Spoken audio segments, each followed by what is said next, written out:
अस्सलाम वालेकुम स्टूडेंट्स। आज जो हमारे पास जो क्वेश्चन है ये बहुत ही इम्पोर्टेंट क्वेश्चन है डिफरेंट इंटीग्रेशन में। हमारे पास एक क्वेश्चन है जो हमें यहाँ पर डिफरेंट इंटीग्रल है from root of ln 2 to root of ln 3 x sin x square d x divide by sine of x square plus sine of ln 6 minus x square. ठीक है ना। यहाँ पे मैं एक सबक्वेश्चन से स्टार्ट करूँगा इस क्वेश्चन को, इस इंटीग्रल को मैं आई मानता हूँ। सबक्वेश्चन है x square putting x square equal to t. Now I will differentiate both sides with respect to x. So derivative of x square will be 2x. dt t का derivative आएगा dt by dx। dx मैं यहाँ पे लिखता हूँ और dt मैं यहाँ पे लिखता हूँ। ठीक है ना। इसके बाद हमें पता है हम जब डिफरेंट इंटीग्रल को इवॉल्वेट करते हैं बाय सबक्शन, सो उसमें हम जो हमारे पास जो इंटीग्रेशन की रेंज जो होती है, मतलब लोअर लिमिट और अपर लिमिट, हम इसको भी चेंज करते हैं। सो व्हेन जब x है बराबर when x is equal to root of ln 2, t कितना आएगा, t है एक्स स्क्वायर। सो मुझे इसको स्क्वायर करना है, वो फिर आएगा ln 2 के बराबर। व्हेन x इज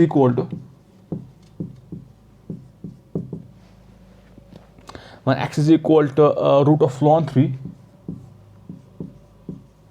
जो t है वो आएगा ln 3 के बराबर, बिकॉज मुझे जो t है वो है बराबर एक्स स्क्वायर को। ठीक है ना। आई जो मेरे पास इंटेग्रल है वो आएगा बराबर integral from root of ln 2। I will write, because मैं विद रिस्पेक्ट टू t कर रहा हूँ इंटेग्रेट। यहाँ पे आएगा ln 2 टू ln 3। यहाँ पे साइन ऑफ एक्स स्क्वायर के बले t, x into D x के बले x डी एक्स के बले आएगा यहाँ पे dt by two whole divide by sine of x square के बले आएगा t plus sine of ln of 6 minus x square के बले t। इसको मैं इक्वेशन फर्स्ट नाम देता हूँ। ठीक है ना। इस वाले इक्वेशन को इक्वेशन फर्स्ट नाम देता है। अब ये जो इंटीग्रल है, अब यहाँ पे इसको मैं कैसे सॉल्व करूँगा। तो जब हमारे पास ऐसा इंटीग्रल होता है इसमें थोड़ा जो लिमिट्स होता है, जो यहाँ पे नंबर्स लिखे होते हैं इंटीग्रेशन के, मतलब फ्रॉम a टू b, यहाँ पे मैं ये वाली प्रॉपर्टी भी यूज़ कर सकता हूँ। Integration of a to b f dx है बराबर, just replace this variable by sum of limits minus variable. a to b तो अपना ही है, f of sum of limits minus variable, sum of limits minus variable dx। ठीक है ना। मैं यही प्रॉपर्टी यहाँ पर यूज़ करूँगा। ठीक है ना। और जो यहाँ पर सम ऑफ लिमिट्स है, यहाँ पे लिमिट थोड़ा कॉम्प्लिकेटेड है, इसलिए मैं ये वाली प्रॉपर्टी यूज़ करता हूँ।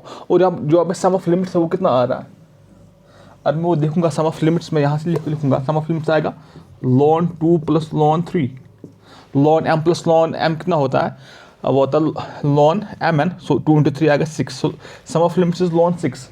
सो आई आएगा बराबर half of integral of from ln 2 to ln 3 sine of, I have to replace t with ln 6 minus t, ln 6 minus t divided by sine of ln 6 minus t plus sine of ln 6 minus t के बले ln 6 minus t dt। ठीक है ना। तो इसके बाद आएगा यहाँ पे i बराबर half of integral from ln 2 to ln 3 sine of ln 6 minus t divide by sine of ln 6 minus t plus ये ln 6 हो जाएगा कैंसिल यहाँ पे, और वहाँ पे बचेगा सिर्फ sine of t, sine of, because यहाँ पे है minus minus plus sine t बचेगा यहाँ पे। सो डी टी यहाँ पे अपना, और इसको मैं इक्वेशन सेकंड नाम देता हूँ। ठीक है। इसके बाद अगर मैं ये दो इक्वेशन लूँगा फर्स्ट और सेकंड, इन दो इक्वेशंस को अगर हम ऐड करेंगे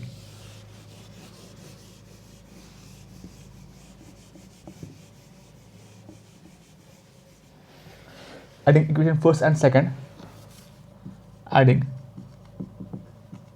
equation first and second we get ये भी आई मतलब यहाँ से आगे लेफ्ट हैंड साइड से I plus I is equal to, अब यहाँ पे 1/2 तो कॉमन आएगा। अब जो यहाँ पे इंटीग्रेशन है दोनों के लिमिट सेम है ना, और दोनों के मतलब डिनोमिनेटर्स भी सेम है, डिनोमिनेटर दोनों के सेम है, sine of t plus sine of ln 6 minus t d t, ठीक है ना। और यहाँ पे न्यूमरेटर में आएगा साइन टी और यहाँ पे आएगा न्यूमरेटर में sine of ln 6 minus t, ठीक है ना। और यहाँ पे जो ln 2 टू ln 3 अपने लिमिट्स तो बराबर है, ठीक है ना। सो ट्वाइस आई आएगा पर हाफ ऑफ, तो 1 आएगा, integration of ln 2 to ln 3, limits तो ln 2 टू ln 3 है। और जो आपको मैंने पहले ही बोला था, अगर इंटीग्रेशन में जो लिमिट्स होता है वो होता है कॉम्प्लिकेटेड, फिर हम ये वाली प्रॉपर्टी यूज़ करते हैं, just replace variable by sum of limits minus variable. तो यहाँ पे 1 आएगा डी टी, है ना, न्यूमरेटर तो कैंसिल हो जाएगा दोनों। सो डी टी इसकी इंटीग्रेशन आएगी 1/2 वापस, तो टी आएगा फ्रॉम ln 2 टू ln 3, ठीक है।